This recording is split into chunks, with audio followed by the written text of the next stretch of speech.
Assalamualaikum warahmatullahi wabarakatuh. Apa kabar rekan-rekan? Semoga rekan-rekan dalam kondisi sehat walafiat dan pada kesempatan hari ini bisa mengikuti bersama kuliah forum daring untuk mata kuliah praktek akuntansi. Nah, pada kesempatan hari ini, sesuai dengan kontrak, kita akan melanjutkan pada materi bukti memorial yang notabene saya yakin rekan-rekan pasti sudah tidak asing dengan istilah ini, mungkin saja lupa gitu ya, sehingga saya buatkan video ini yang tujuannya adalah untuk memberikan pedoman terlebih dahulu bagaimana cara pengerjaan untuk bukti memorial ini di dalam praktek akuntansi.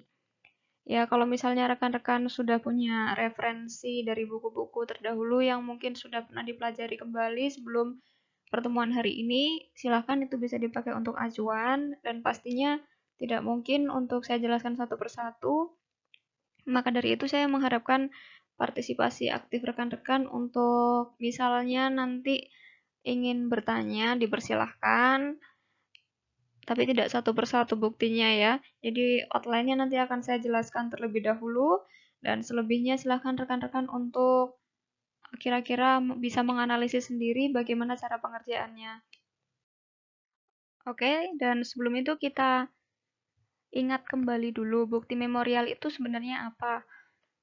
Ini mungkin sudah rekan-rekan pelajari sebenarnya waktu di PA1 dan PA2. Apa itu bukti memorial? Kalau kemarin kita sudah membahas tentang ada FPN, FPB, kemudian ada BRV dan BPV, ada BPB juga. Maka di sini kita masih punya satu sumber bukti lagi yang biasanya dipakai perusahaan sebagai dokumen sumber untuk mencatat transaksi yang disebut dengan bukti memorial.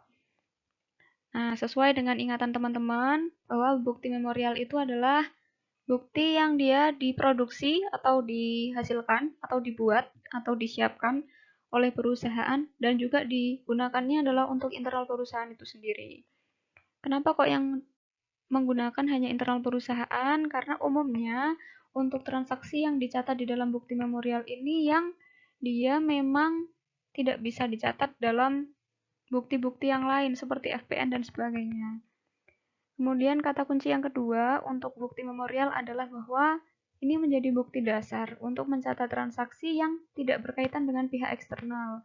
Jadi misalnya rekan-rekan punya transaksi penyusutan, karena itu tidak berkaitan dengan pihak eksternal, maka yang bisa mengeluarkan bukti transaksi terkait dengan penyusutan itu sendiri adalah perusahaan. Dan siapa yang akan menggunakan bukti transaksi tersebut pun juga perusahaan. Contoh lain adalah transaksi kerusakan barang. Nanti akan rekan-rekan temukan sendiri di dalam proses penjurnalan. Kemudian ada transaksi penggunaan perlengkapan, transaksi penyesuaian lainnya yang itu sangat beragam dan tidak bisa saya sebutkan satu persatu. Tapi nanti selama proses pengerjaan rekan-rekan akan menemui banyak sekali versi dari jenis transaksi ini. Baik, sesuai dengan yang saya sebutkan tadi di awal bahwa saya akan memberikan beberapa outline untuk menjadi pedoman rekan-rekan dalam mengerjakan, maka di sini saya akan memilih beberapa BM atau bukti memorial yang kiranya kalau saya menjelaskan beberapa nomor BM tersebut akan bisa menjadi pedoman rekan-rekan untuk bisa mengerjakan BM-BM yang lain. Jadi yang pertama coba rekan-rekan buka untuk BM1 atau bukti memorial 01 yang rekan-rekan bisa temukan di modul rekan-rekan juga. Nah, kalau kita amati di sini untuk BM01 transaksinya terjadi pada tanggal 1 Januari. Kemudian apa yang dicatat di situ? Yaitu keterangannya menyesuaikan kembali persediaan produk dalam proses, seksi pengolahan, ke dalam rekening barang dalam proses seksi pengolahan dengan rincian ada biaya bahan baku, ada tenaga kerja, ada biaya overhead pabrik. Nah, nanti rekan-rekan akan menjurnal transaksi yang disebutkan di dalam keterangan ini di bagian kotak bawah itu yang ada nomor rekening, debit, dan kreditnya. Saya rasa kalau caranya untuk menjurnal, bagaimana penulisannya rekan-rekan sudah tidak ada masalah. Mungkin hanya bagaimana logika dalam mencatat sehingga nomor rekening tertentu itu harus digunakan. Itu mungkin yang bingung ya. Nah, kenapa di sini kita perlu untuk melakukan penyesuaian kembali persediaan produk dalam proses awal seksi pengolahan? Kalau rekan-rekan mengamati di bagian saldo awal, maka rekan-rekan akan menemukan jumlah yang sama dengan di bukti memorial 01 ini untuk akun persediaan produk dalam proses awal seksi pengolahan. Coba rekan-rekan amati dulu bagaimana jumlah untuk keduanya ini dari bukti ini BM1 dengan yang ada di bukti atau daftar untuk saldo awal dari PTBSS. Oke, jika rekan-rekan sudah menemukan kecocokan antara saldo awal yang tertera untuk persediaan barang dalam proses seksi pengolahan yang ada di BM01 dengan yang tertera di halaman saldo awal di modul rekan-rekan, artinya mungkin rekan-rekan sudah menemukan garis besar untuk korelasi yang saya maksud. Nah, kita akan bahas lebih lanjut korelasinya itu seperti apa. Kita review dulu. Kalau rekan-rekan melihat untuk judul dari slide ini, mungkin rekan-rekan sudah tidak asing lagi. Kita sudah sempat beberapa kali membahas tentang alur pencatatan biaya. Kita perlu ingat kembali bahwa kita punya dua departemen di PT Bulan Surya Sejahtera ini. Yang pertama adalah departemen atau seksi pengolahan, dan yang kedua adalah departemen atau seksi pengemasan untuk produk mie kering. Bagaimana alur biaya yang ada di seksi pengolahan ini? Kembali lagi ada 3 jenis biaya atau 3 jenis komponen biaya di biaya produksi. Ada direct materials, direct labor, dan ada manufacturing overhead. Teman-teman sudah sempat saya jelaskan sebelumnya bahwa untuk biaya-biaya ini semuanya pada akhirnya akan bermuara di work in process atau persediaan barang dalam proses untuk seksi pengolahan yang selama ini dicatatnya adalah di kepala akun 5. Kalau untuk direct materials, kita mencatatnya adalah di 5231, sementara untuk direct labor nanti kita akan mencatatnya di 5232.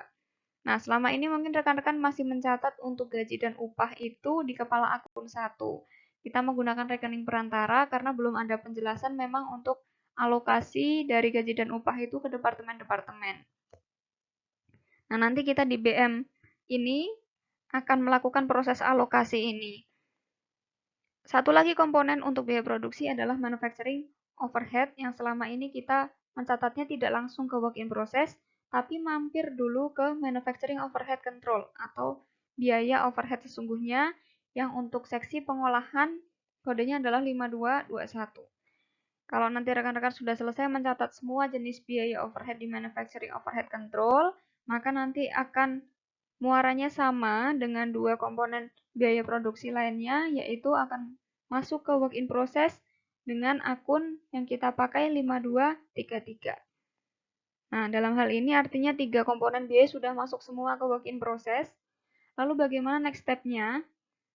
Kita ingat bahwa ini adalah departemen atau seksi pertama, yaitu seksi pengolahan dari proses produksi secara keseluruhan. Ketika bahan tepung, telur, minyak, dan berbagai bahan pelengkap lainnya sudah diolah, kemudian sudah menjadi mie kering, maka selanjutnya adalah untuk mengirimkan mie kering tersebut ke seksi kedua, yaitu seksi pengemasan, agar kemudian dilakukan proses berikutnya.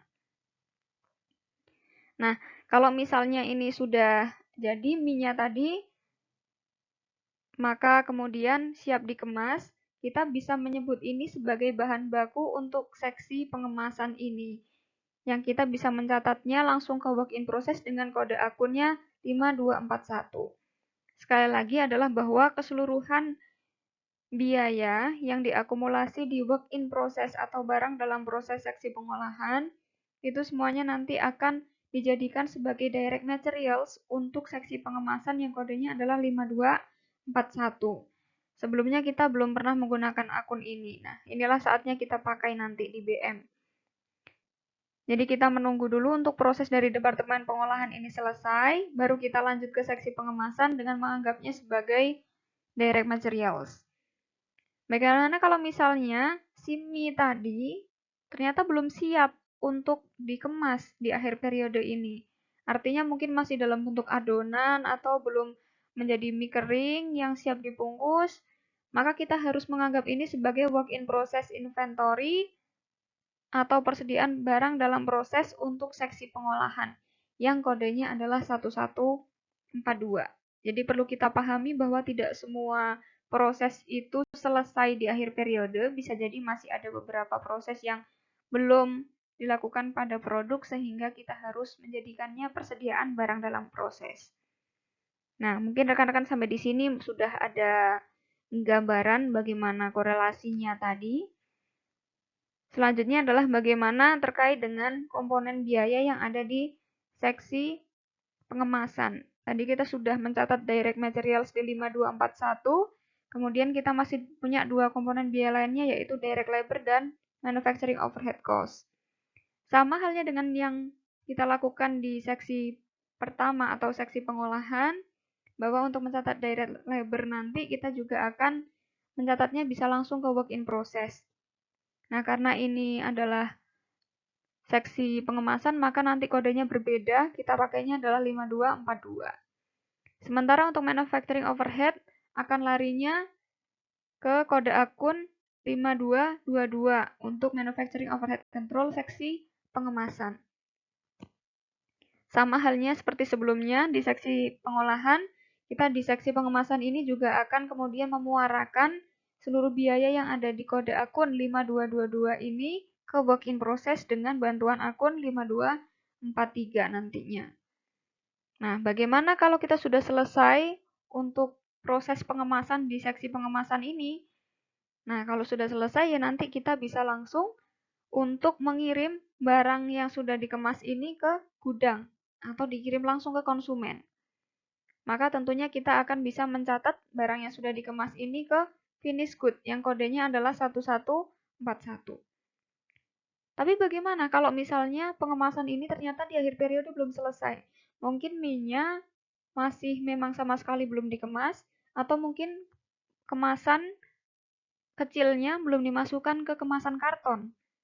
Mungkin belum juga ada yang diisolasi kartonnya, dan sebagainya. Maka kemudian kita perlu untuk mengakui barang yang belum selesai prosesnya itu ke work in process inventory atau persediaan barang dalam proses untuk seksi pengemasan yang kode akunnya adalah 1143. Semoga rekan-rekan sampai di sini bisa memahami bagaimana gambaran besar dari alur pencatatan biaya. Jadi kurang lebih seperti inilah untuk arus biaya dan pencatatan serta penggunaan kode akun yang terkait. Oke, sekarang dari hasil pembahasan kita tentang alur pencatatan biaya, maka kita bisa simpulkan bahwa di setiap akhir periode, pada akhirnya semua barang itu tidak selalu akan dalam keadaan jadi atau siap untuk dijual atau siap untuk ditransfer ke seksi berikutnya. Tapi ada kondisi-kondisi ketika barang tersebut masih dalam proses, sehingga nanti ketika masuk ke periode berikutnya lagi, dia masih harus diolah lagi biar bisa ditransfer ke tahap selanjutnya, baik itu departemen selanjutnya maupun sudah ke gudang. Maka dari itu, dari ilustrasi tadi, kalau kita melihat di periode Desember 2016, periode Desember 2016 ini kan adalah periode sebelum yang kita kerjakan saat ini. Yang saat ini adalah Januari 2017. Pada akhir periode tersebut, tanggal 31 Desember, akan ada 3 untuk jenis persediaan yang dia memiliki saldo akhir, yaitu selain 1141 yang merupakan persediaan barang jadi, ada juga saldo akhir di persediaan barang dalam proses untuk seksi pengolahan yang kodenya 1142, dan ada juga saldo akhir di persediaan barang dalam proses seksi pengemasan yang kodenya 1143. Sekali lagi, ketiga akun ini kalau nanti ada nominalnya di akhir periode, yaitu saat ini yang saya maksud adalah Desember 2016, tanggal 31, maka itu adalah merupakan persediaan akhir atau saldo persediaan akhir. Nah, kemanakah larinya persediaan akhir ini? bagi periode kita yang notabene adalah Januari 2017. Nah, ini adalah kondisi untuk periode Januari 2017 yang sedang kita catat untuk transaksi akuntansinya saat ini, atau dengan kata lain adalah periode berjalan. Pada akhirnya kita melihat bahwa siklus biaya ini akan terus terjadi sama seperti pada periode Desember 2016. Secara umum, biaya akan bermuara pada akhirnya di 3 akun persediaan, yaitu di 1141, 1142, dan 1143. Tapi perlu kita ingat bahwa di akhir periode 2016 tadi kita masih punya saldo akhir untuk persediaan barang dalam proses untuk seksi pengolahan maupun pengemasan. Di seksi pengolahan kita punya kode akun 1142. Karena di periode Januari ini kita juga akan tetap melakukan proses produksi, maka perlu untuk yang persediaan belum jadi awal dari periode sebelumnya tadi, kita campur dengan yang kita olah baru di periode Januari, sehingga untuk work in process, inventory seksi pengolahan yang kodenya 1142 dari akhir Desember 2016, kita jadikan saldo awal untuk 1 Januari 2017, kita masukkan juga ke work in process seksi pengolahan yang kodenya adalah 5231 sampai dengan 5233 bergantung dengan jenis komponen biayanya. Apakah itu direct materials, direct labors, dan manufacturing overhead. Dari mana rekan-rekan tahu untuk jenis komponen biaya ini? Tidak lain adalah dari BM01 yang sudah rekan-rekan tadi lihat di awal. Bagaimana cara menjurnalnya? Kita tinggal debit saja 3 akun kepala 5 ini berdasarkan nominal yang tersedia di BM1. Kemudian untuk yang dikredit adalah 1142, atau dengan kata lain 1142 ini nilainya kita nolkan dan kita pindahkan angka-angkanya tadi ke kepala akun 5 sesuai dengan jenis komponen biayanya. Maka dengan kata lain, dalam hal ini kita sudah mencampurkan nilai barang maupun fisiknya barang di persediaan akhir barang dalam proses di periode Desember 2016 dengan yang kita olah baru di Januari 2017. Nah, sama halnya dengan seksi pengolahan, di seksi pengemasan pun kita juga punya saldo awal yang dibawa dari Desember 2016. Kode akunnya adalah 1143 yang kita harus akui dalam proses untuk pengemasan di periode berjalan Januari 2017. Sehingga nanti kita perlu untuk mendebit 5241 sampai dengan 5243 yang nominalnya sesuai dengan BM2 atau bukti memorial 02 dan kreditnya adalah 1143 itu sendiri. Nah, harapan saya dari sini rekan-rekan sudah bisa memahami bahwa alur biaya itu akan selalu berputar. Jadi kita memulainya dengan mencatat seluruh biaya produksi itu di kepala akun 5, tapi di akhir periode kita muarakan di kepala akun 1. Di periode berikutnya kita masukkan lagi ke kepala akun 5 jika memang barang itu masih dalam proses. Nah, untuk kepala akun 1 tadi, kita kalau sudah jadi, maka masuknya adalah ke 1141, tapi kalau belum jadi, masuk ke 1142 atau 1143 bergantung pada jenis departemennya. Oke, itu tadi penjelasan untuk BM1 yang sudah langsung mewakili juga untuk cara menjawab di BM2. Nah, sekarang kita lanjut ke pilihan dari BM lainnya yang saya ingin jelaskan, yaitu BM4 atau bukti memorial 04. Rekan-rekan bisa melihat juga di modul rekan-rekan. Nah, di sini kan rekan-rekan sedang ingin mencatat transaksi tentang depresiasi atau penyusutan. Yang contohnya di sini adalah gedung pada bulan Januari atau bulan berjalan. Kalau di sini rekan-rekan melihat bahwa depresiasinya ini kenapa kok ada beberapa pos ya, dan ada jumlahnya yang itu adalah 2.250.000. Nah, berarti dalam hal ini rekan-rekan diminta untuk mengalokasi jumlah total itu tadi ke beberapa departemen. Nah, kita tahu bahwa kalau departemen produksi kita itu terdiri dari seksi pengolahan dan seksi pengemasan. Untuk seksi pendukungnya ada seksi listrik dan seksi umum pabrik. Sementara kita juga punya departemen non-produksi yang terdiri dari administrasi dan umum dan pemasaran. Nah, kalau misalnya selama ini rekan-rekan membuat jurnal untuk penyusutan, kan sudah pasti bahwa debitnya adalah beban penyusutan, kemudian kreditnya adalah akumulasi penyusutan. Nah, pada prinsipnya sama, rekan-rekan nanti akan mencatat semuanya itu ke beban penyusutan, tapi untuk spesifiknya penyusutannya itu penyusutan apa, rekan-rekan akan perlu bantuan kode akun pembantu.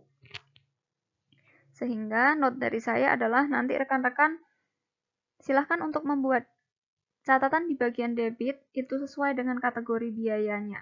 Kalau itu pengolahan berarti kodenya berapa, pengemasan berapa, listrik berapa, umum pabrik berapa, administrasi dan umum berapa, pemasaran berapa. Kemudian jangan lupa di belakangnya rekan-rekan tambahkan kode pembantu sesuai dengan jenis biaya atau transaksi yang sedang kita catat. Dalam hal ini adalah depresiasi gedung. Kreditnya apa? Ya seperti kalau rekan-rekan menjurnal tadi untuk penyusutan pada umumnya. Berikutnya adalah tentang BM15. Kenapa kok melompatnya jauh sekali? Karena saya asumsikan rekan-rekan sudah paham untuk mencatat transaksi mulai BM5 sampai dengan BM14. Ada apa dengan BM15 atau bukti memorial 15 ini? Nah, dalam hal ini rekan-rekan bisa melihat di modul rekan-rekan atau di slide ini juga bahwa keterangannya adalah terkait dengan transaksi distribusi biaya gaji dan upah, biaya lembur, dan biaya pengobatan dan perawatan untuk karyawan produksi bulan Januari. Prinsipnya sama, bahwa nanti ketika kita mendebit, kita harus mendebit sesuai dengan dia termasuk ke dalam departemen apa untuk biaya tersebut, kemudian dia harus ditambahkan dengan kode pembantu sesuai dengan deskripsi yang sudah tercantum di BM15 ini. Nah, jangan lupa bahwa sebelumnya rekan-rekan selalu mencatat untuk biaya gaji dan upah ini dalam kepala akun 1. Nah, yang di kepala akun 1 itu sekarang ini waktunya untuk kita alokasi atau kita split ke beberapa pos yang sudah tertera di BM15 ini. Catatan dari saya adalah jangan lupa untuk kode yang kita pakai sebagai kode perantara untuk gaji dan upah itu berapa. Kemudian inilah waktunya untuk alokasi ke setiap departemen. Nah, karena sudah saya jelaskan beberapa outline untuk cara pengerjaannya, maka tugas rekan-rekan di praktika di minggu keempat ini adalah silakan untuk rekan-rekan membuat jurnal transaksi yang langsung dituliskan di bawah bukti memorial masing-masing, mulai dari BM01 sampai dengan BM18. Nah, kalau misalnya rekan-rekan sudah selesai mencatatkan setiap kode akun dan juga nominal di setiap bukti memorialnya, maka rekan-rekan silahkan untuk memindahkan catatan jurnal tersebut ke jurnal seperti jurnal khusus yang sebelumnya kita pernah kerjakan sampai dengan BPB. Nah, untuk yang jurnal memorial ini, rekan-rekan bisa menuliskan di halaman 88 sampai ke belakang. Nah, itu tahunnya silahkan diganti tahun 2017 ya, sesuai dengan periode yang sedang kita kerjakan saat ini. Nah, saya sarankan untuk rekan-rekan tidak merekap terlebih dahulu, karena untuk di BM itu sendiri, rekan-rekan masih bisa melihat ada bagian yang dia kosong, artinya nanti kita masih akan mencatat BM-BM lainnya yang tidak secara tertulis sudah ada. Kapan kita mengerjakan itu? Yaitu ketika nanti kita di kelas teori di minggu depan. Oke, sampai di sini dulu untuk petunjuk pengerjaan bukti memorial. Kita sambung lagi di pertemuan teori minggu depan. Dan selamat mengerjakan. Untuk informasi lebih lanjut akan diinformasikan di grup praktek akuntansi kelas K2. Good luck. Wassalamualaikum warahmatullahi wabarakatuh.